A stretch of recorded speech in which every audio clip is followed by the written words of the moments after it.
शेख हसीना के तख्ता पलट के बाद बांग्लादेश की बागडोर मोहम्मद यूनुस को सौंपी गई है। लेकिन अहम बात यह है कि जिस सरकार की अगुवाई वो कर रहे हैं वो एक अंतरिम सरकार है। चुनाव के बाद निजाम फिर से बदल सकता है। क्या इसका कोई प्रभाव भारत बांग्लादेश के रिश्तों पर पड़ेगा?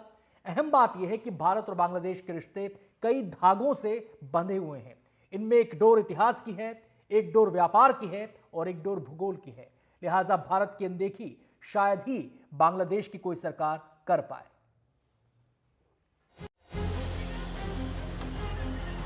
बांग्लादेश की पहचान तेजी से बढ़ती अर्थव्यवस्था और बेहतर आर्थिक स्थिति वाले देश की बनती जा रही थी कि लोकतंत्र की लड़ाई देश को सड़क पर ले आई। इसमें शेख हसीना की सत्ता चली गई, लेकिन आगे ये सवाल रह गया कि अब मोहम्मद यूनुस की अगुवाई में बांग्लादेश भारत से कैसा संबंध रखेगा। इस सवाल का जवाब जितना मोहम्मद यूनुस की अंतरिम सरकार देगी, उससे ज्यादा ये सवाल देगा कि यूनुस की मौजूदा सरकार कब तक चलेगी। लेकिन इसके बाद क्या होगा? हमें ये देखना होगा कि कार्यवाहक सरकार जाहिरा तौर पर नोबेल पुरस्कार विजेता मोहम्मद यूनुस को दी जाने वाली है। यदि वे स्वीकार करते हैं तो वे निश्चित रूप से एक ऐसी शख्सियत है जिनका देश में कुछ हद तक सम्मान है। कार्यवाहक शासन कब तक चलेगा ये तय नहीं है। ये बात सही है कि भारत की बांग्लादेश के साथ संबंध बहुत बेहतर और शानदार रहे जब बांग्लादेश की कमान शेख हसीना के हाथों में थी, लेकिन अब जबकि निजाम बदल गया तो सवाल उठ रहे हैं। इसमें एक बात जरूर याद रखनी चाहिए कि दो राष्ट्रों के संबंध व्यक्तियों से ज्यादा देशों के होते हैं। इसलिए बांग्लादेश में कुछ नेता और अराजक तत्व चाहे कुछ भी कहें, बांग्लादेश की किसी भी सरकार को भारत से बेहतर तालमेल बनाकर रखना होगा। बांग्लादेश और भारत काफ़ी इंटीग्रेटेड हैं, बहुत सी चीज़ इंटरडिपेंडेंस बहुत है एक दूसरे के ऊपर। सेपरेट होना बहुत मुश्किल है दोनों के लिए। और ये भी है कि जो भी पार्टी आएगी, लेकिन वहाँ पे मेन पावर सेंटर जो है अब वो सेना के पास काफ़ी समय तक रहेगा। और मैं समझता हूँ सेना ऐसी कोई गलती नहीं करेगी जिससे भारत से रिश्ते बिगड़े। बांग्लादेश पर चीन और पाकिस्तान से लेकर अमेरिका तक की नजर है, लेकिन बांग्लादेश के लिए भारत की अहमियत क्यों बनी रहेगी, इसको इन 5 बिंदुओं से समझिए।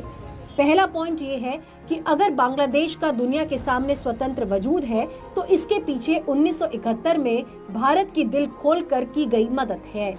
दूसरा पॉइंट ये है कि दोनों देशों के बेहद मजबूत आर्थिक संबंध हैं, क्योंकि इस भारतीय उपमहाद्वीप में बांग्लादेश के साथ सबसे ज्यादा व्यापारिक संबंध भारत के ही हैं, जो सालाना करीब 1,06,000 करोड़ रुपए के हैं। तीसरा पॉइंट ये है कि बांग्लादेश 3 तरफ से भारत से घिरा हुआ है और एक तरफ हिंद महासागर है।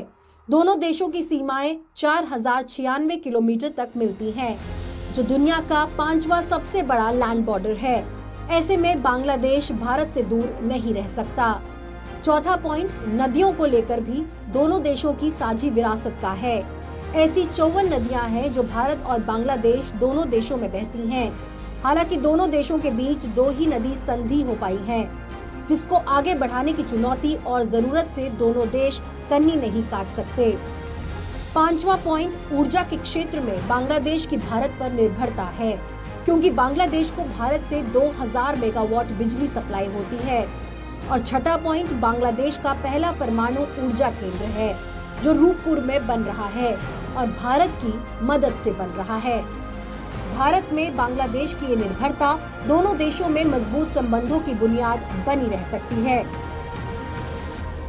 जो भी बदला हुआ माहौल है वो हम कितने इम्पोर्टेंट रहते हैं ये अभी देखना बाकी है, लेकिन बिल्कुल इम्पोर्टेंट है। एक नेबर है, नेबरिंग कंट्री है और बहुत संबंध जो है ट्रेड के, इन्वेस्टमेंट के और कल्चरल जो कनेक्ट है बहुत स्ट्रॉन्ग है। और एक ही जो और ट्रेड जो हमारा दोनों देशों के बीच में है वो भी काफ़ी एक इंक्रीज हो रहा है और इम्पोर्टेंट है बांग्लादेश के लिए। हम सबसे सेकंड लार्जेस्ट उनका एक्सपोर्ट डेस्टिनेशन है और इंडिया से बहुत सारा सामान उनके पास, हमारा उनकी जो ज़रूरतों का सामान है वो जाता है। प्लस वहाँ से बहुत लोग यहाँ पे मेडिकल ट्रीटमेंट वगैरह के लिए भी आते हैं। वीज़ाज काफ़ी हम लोग इशू करते हैं उनकी ट्रीटमेंट वगैरह के लिए, वहाँ के नागरिकों के लिए। वही काफी चीजें, और वैसे भी अगर हम देखें 71 ऑनवर्ड्स एक स्पेशल रिलेशनशिप रहा है ज्यादातर, बट वहाँ पे सरकारें सरकारें जो अदल बदल होती हैं, अलग अलग थोड़ा ऊपर नीचे हमारे रिलेशनशिप गए हैं, लेकिन ओवरऑल आप देखेंगे बांग्लादेशी भी समझते हैं कि इंडिया के साथ अच्छे संबंध होने चाहिए, बट सारे समझते हैं कि नहीं, ये थोड़ा डाउटफुल है, क्योंकि सब लोग काफ़ी उसमें आजकल एलिमेंट्स आ गए हैं, कुछ पिछले कुछ सालों में, वो इंडिया के साथ अच्छे संबंध नहीं रखना चाहते, और हमने देखा है ये जो प्रोटेस्ट हुए हैं अभी हाल ही में, और जो अभी चल भी रहे हैं, वो एक एंटी इंडिया सेंटिमेंट एक विपक किया गया मुझे लग रहा है, और उसका काफ़ी विजिबल था इन प्रोटेस्ट में, और अभी जो अटैक्स हो रहे हैं माइनॉरिटीज़ पे वहाँ पे बांग्लादेश में, तो ये सब एक इंडिकेशन है थोड़ा सा कि हाँ, former prime minister Sheikh Hasina के अगेंस्ट वो रोष था उनको, लेकिन साथ ही में इंडिया के साथ भी वो काफी नाराजगी नजर आ रही थी, और एंटी इंडिया, नॉट ओनली नाराजगी, एंटी इंडियन एक सेंटिमेंट दिखा। बांग्लादेश के सामने दो महत्वपूर्ण पड़ोसी हैं। एक तो भारत, जिससे सीमाएं मिलती हैं और सांस्कृतिक मूल्य भी मिलते हैं। दूसरी तरफ चीन है, जो भारत के खिलाफ उसके पड़ोसियों को उकसाता है और इस्तेमाल करता है। ऐसे में चीन और पाकिस्तान जैसे देश अगर नई सरकार पर हावी हुए तो भारत के साथ बांग्लादेश के संबंध भी दांव पर लग सकते हैं। अगर कारोबार की ही बात करें तो भारत और बांग्लादेश में भारत का निर्यात काफी बड़ा है। 2023-24 में भारत ने बांग्लादेश से आयात तो 15,268 करोड़ रुपए का किया, लेकिन निर्यात 91,614 करोड़ रुपए का। अगर रिश्ते बिगड़े तो भारत को आर्थिक घाटा हो सकता है। भारत ने बांग्लादेश में करोड़ों डॉलर का निवेश कर रखा है। रिश्ते बिगड़े तो वो निवेश डूब भी सकता है। जिस तरह बांग्लादेश से पलायन शुरू हुआ है वो तब और बढ़ सकता है अगर बांग्लादेश के नए हुक्मरानों से भारत के रिश्ते पटरी पर नहीं आए।